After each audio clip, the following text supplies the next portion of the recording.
So you just passed your real estate national and state exams, and you're probably thinking to yourself, well, what's next? In most cases, you're probably thinking of joining a brokerage, and there are so many choices out there to choose from that it's really hard to make a decision. But today I'm here to help you narrow it down and pick the best choice for you so you can be the most successful in real estate as possible. Hi everyone, and welcome back to my channel. My name is Courtney and I'm a realtor in the state of Connecticut. If you are into all things real estate, then please hit that subscribe button and hit that bell notification so you never miss any of the videos that I have coming up next. So before I get into the 5 ways to narrow down and pick a broker or a brokerage to work for, I'm going to talk about my own personal experience. I had a very unique situation because real estate is in my family, and I do have relatives that are real estate agents and a broker actually, so that decision was a little bit easier for me because it was kind of a given.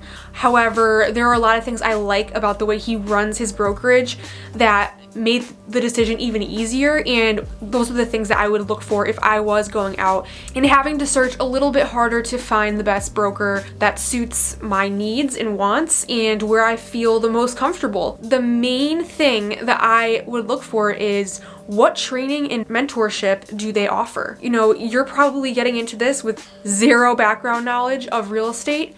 I mean, maybe you have some knowledge, but in most cases, you're fresh out of class, and they definitely don't teach you everything that you need to know in class when you're actually out in the field. So there's a lot that you have to learn, and going off into the world of real estate with no help, guidance, or mentor is very challenging.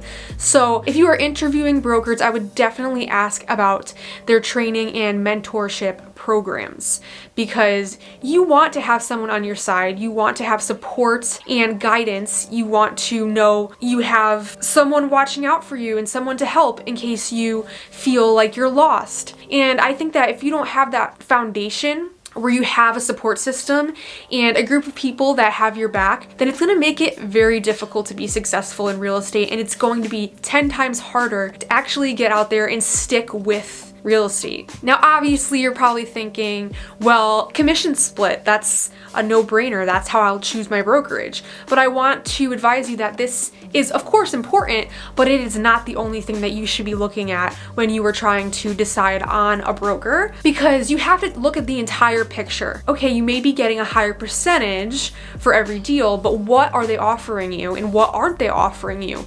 Maybe you get a higher commission rate percentage, but you get no training, no mentorship, no guidance. You have to pay desk fees, you have to pay for a transaction coordinator, or you have to pay different types of fees. You might not get anything included.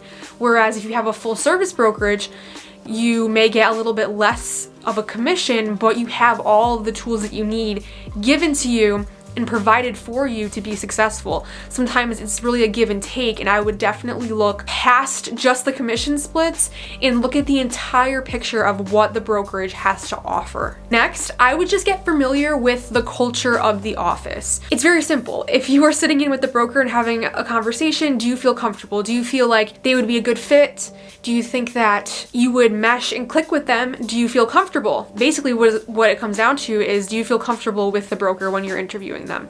But also, when you're in the office, do you feel like it's welcoming? Do you feel like you might get along with the people who are there?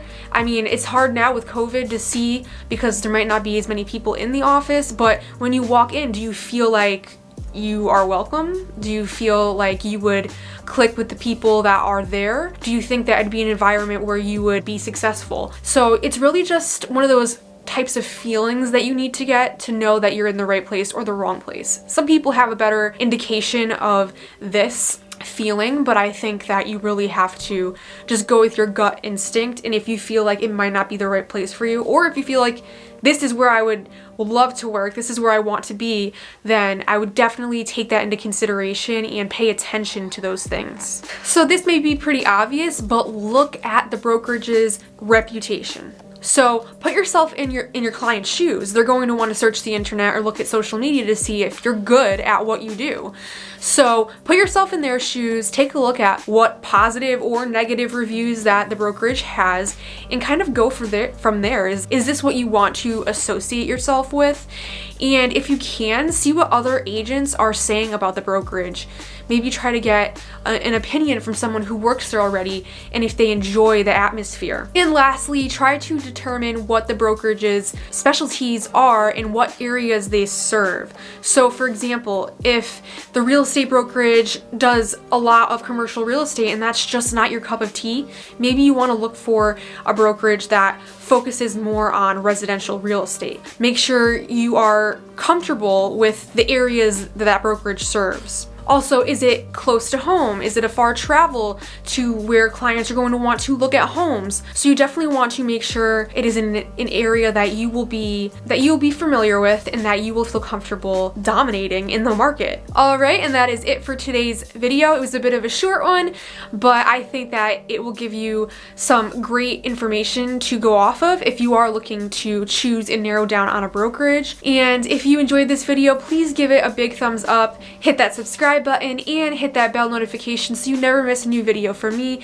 And please leave a comment in the comment box below telling me what video you'd like to see from me next, and I'll definitely take that into consideration. So thank you guys again for watching, and I hope to see you next time.